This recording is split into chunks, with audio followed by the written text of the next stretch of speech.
NWS news India के इस विशेष प्रसारण में आपका स्वागत है। आज हमारे साथ बोकारो स्टील वर्कर्स यूनियन के सचिव राजू सिंह मौजूद हैं। मजदूरों का हक दिलाने के लिए सदैव आगे रहने वाले राजू सिंह आज हमारे साथ साझा करेंगे मजदूरों की समस्या। उसके बाद अगली कदम की ओर बढ़ेंगे। राजू जी, आपका NWS न्यूज़ इंडिया परिवार में स्वागत है। चलिए, आपको भी बहुत बहुत धन्यवाद जो हमारे जैसे छोटे व्यक्ति को आपने बुलाया, और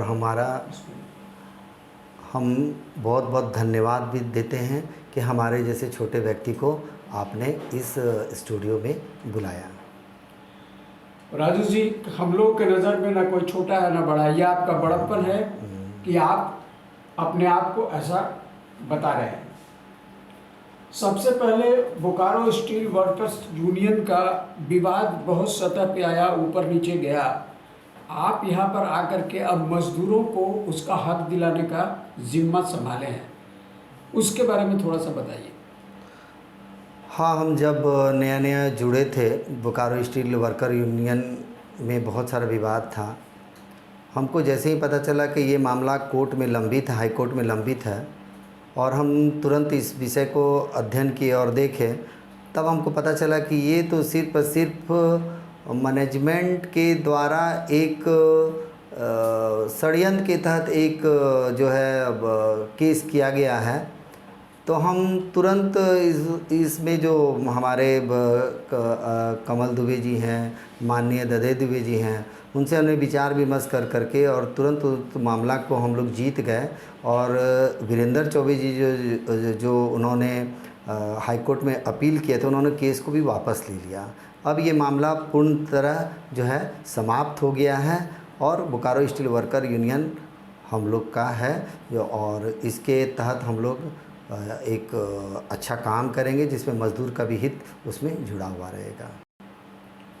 चलिए, बोकारो के मजदूर ये उम्मीद करें कि बोकारो स्टील वर्कर्स यूनियन अब पूरी सजगता से आपकी समस्याओं को सुनेगा। राजू जी, एक दूसरा सवाल, आप ज़िले भर के भ्रष्टाचार को लेकर श्री शिवम ट्रस्ट बनाए हैं कि भाई बर्दाश्त जो है वो हद के पार हो गई है, भ्रष्टाचार जो है अब वो शिष्टाचार में तब्दील हो गया है। दूसरी चीज़ कि विकास की जो रेखा आप देखना चाहते थे बोकारो में, वो नहीं खींची जा सकी, अभी तक ना हायर एजुकेशन आ सका। इस दिशा में आप क्या काम कर रहे हैं, बताइए, फिर आगे चर्चा करें। देखिए, हम बार बार भ्रष्टाचार का बात इसलिए करते हैं कि यहाँ पैसा का कमी नहीं है। हम तो ये बोलेंगे पूरे झारखंड में अगर कोई पहला सबसे अच्छा अगर कोई सिटी अगर है तो वो बन सकता है तो वो बोकारो, क्योंकि करोड़ों करोड़ों का पैसा CSR के तहत यहाँ पर विकास के लिए दिया जा रहा है, लेकिन वो पैसा जो है भ्रष्टाचार के रूप में ख़त्म हो जाता है। आप देखिएगा यहाँ पर जो एम्प्लॉई हैं, कर्मचारी हैं, 6000 करोड़ का प्रॉफिट होता है एक साल में। 2% 120 करोड़ CSR के तहत खर्च होना चाहिए, नहीं होता है। आप देखिए कि BCCL यहीं पर है, CCL यहीं है बोकारो ज़िला में, पावर प्लांट यहीं है, हर चीज़ खनिज पदार्थों का सारा चीज़ बोकारो में है, फिर भी आज बोकारो का दुर्दशा क्यों है ऐसा? तो हमको तो एक ही चीज़ लगा कि हम लोग सबको मिल करके जो भ्रष्टाचार हो रहा है, जो पैसा का बंदरबांट हो रहा है, जो खर्च सही जगह होना चाहिए वो नहीं हो रहा है, अगर हम लोग इसकी आवाज़ उठाते हैं तो फिर हमारा बोकारो जो है झारखंड में नंबर 1 रहेगा और मिनी बॉम्बे इसको कहेंगे लोग। हमारा बस यही सपना है और उसके लिए हम काम कर रहे हैं। राजू जी, विकास को निगल रहा है भ्रष्टाचार, इस भ्रष्टाचार की जनक क्या है? जो आला अधिकारी हैं वो, या जनप्रतिनिधि उतने जिम्मेवार नहीं हैं? क्या आप देखे हैं इतना दिन में? देखिए, हमको बस एक ही चीज़ लगा कि जो 3-4 महीना से हम काम किए, हम लोग में कमी है। हम लोग इसके बारे में खाली बोलते हैं, कुछ भी नहीं करते। हमने यहाँ पैदा लिए, यहाँ जन्म, हम लोग का जन्मभूमि है, हम लोग उसके लिए कुछ नहीं करते। अगर ठीक है, हम जवाब क्या देंगे, हम क्या किए बोकारो के लिए? अगर हम लोग सब मिलके थोड़ा सा 2 ही 3% अगर कुछ योगदान देते हैं तो ये बोकारो विकास करेगा। हम लोग में कमी है। हम जनप्रतिनिधि या किसी ऑफिसर या किसी भी का हम दोष नहीं दे सकते। अगर हम लोग थोड़ा थोड़ा करके भ्रष्टाचार का अगर आवाज़ उठाते हैं तो हमको लगता है हमारा बोकारो विकास करेगा और यहाँ से पलायन रुकेगा। जो आज सब बोकारो छोड़कर जिसके भी बाल बच्चे वगैरह हैं बाहर में काम कर रहे हैं, वो सब मतलब लौटेगा। हमारा बस यही सपना है कि सब कोई मतलब पलायन रुके, सब मिलजुल करके हम लोग काम करें। और हम बार बार बोलते हैं कि आप लोगों का भी इसमें सहयोग चाहिए, हम अकेला कुछ भी नहीं कर सकते हैं।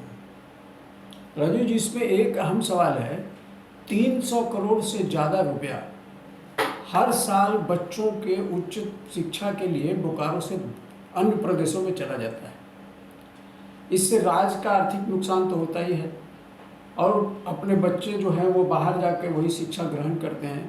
इस दिशा में आपकी क्या भावी योजनाएं हैं कि यहाँ पर उच्च शिक्षा का केंद्र बन सके, जैसे इंजीनियरिंग है, मेडिकल है, मैनेजमेंट है, इसमें आप क्या करना बताना चाहेंगे? देखिए, हम तो सबसे पहला ये बोलना चाहेंगे कि हम बार बार बोकारो स्टील प्लांट के बारे में हम इसलिए बोलना चाहते हैं कि वहाँ पर करोड़ों करोड़ों करोड़ों का अनियमितता है।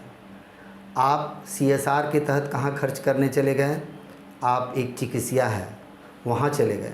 ना तो इन्होंने विस्थापित की मुद्दा को सुलझा पाया, ना तो इन्होंने क्वार्टर के मुद्दा को सुलझा पाया, ना तो इतना सारा खाली पड़ा ज़मीन है, ना तो उनको ये अलॉट कर रहे हैं, ना तो आप देखेंगे कि जितना भी भवन, जितना भी हेल्थ सेंटर, जितना भी बड़ा बड़ा स्कूल है, सारा गिरते चला जा रहा है। तो हम तो BSL से बोलेंगे भ्रष्टाचार नहीं है तो क्या, ये आप क्यों नहीं दे रहे हैं? इतना बड़ा BGH है, आपको ये जान करके आश्चर्य होगा।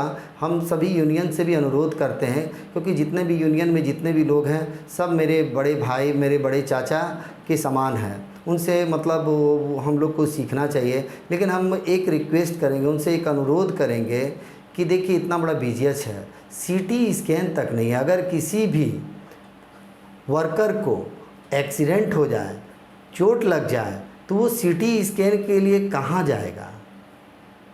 इतना बड़ा BGH है, इतना बड़ा सारा चीज़ है, एक CT स्कैन नहीं है। और अगर वो इतना बड़ा प्लांट है और एक्सीडेंट अगर होता है तो फिर इसका इलाज कैसे कीजिएगा?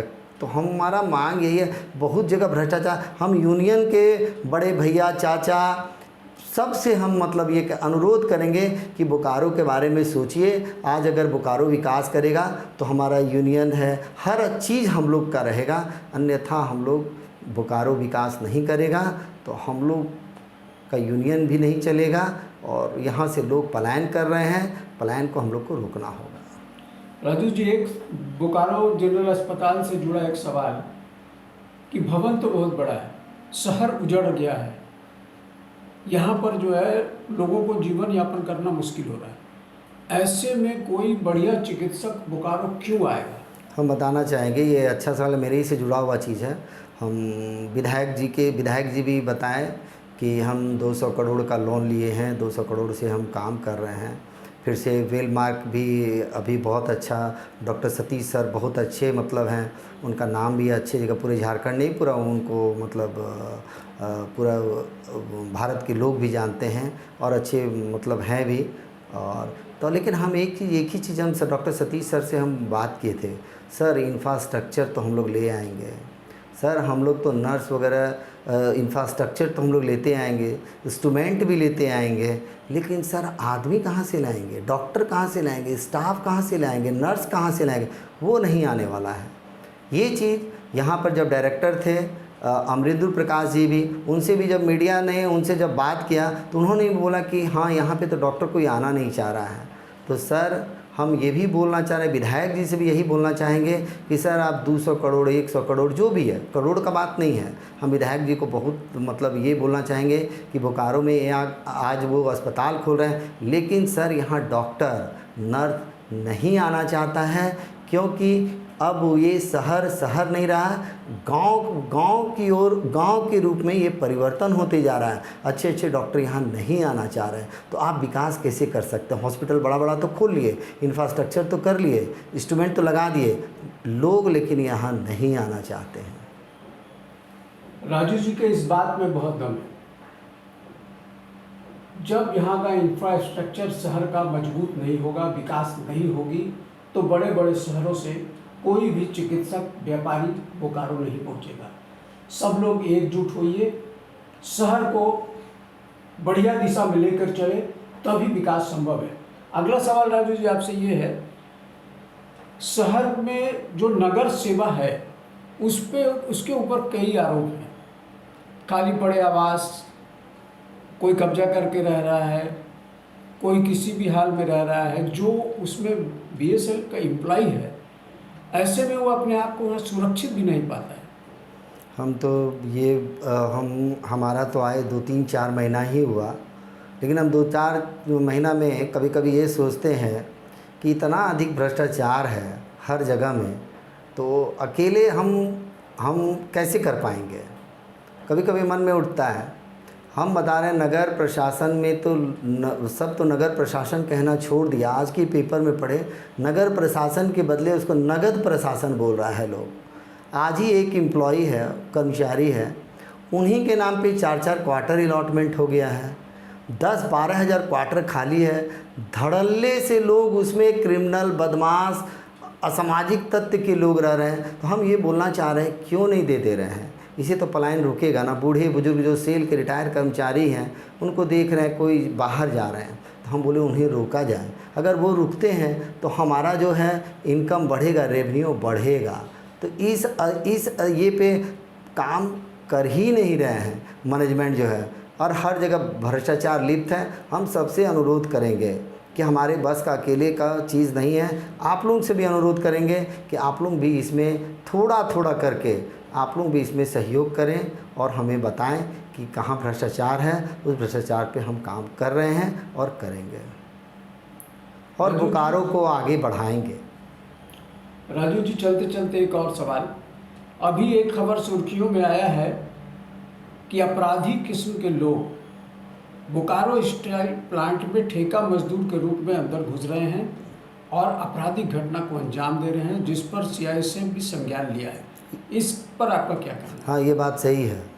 हम जब से प्लांट के बारे में हमको जानकारी, वहाँ क्रिमिनल, बदमाश, असामाजिक तत्व के भी लोग हैं, और हम बहुत जल्दी हम इस पे अध्ययन करके और आज ही हम जो है एनआईए को लिखेंगे कि इनकी जांच की जाए।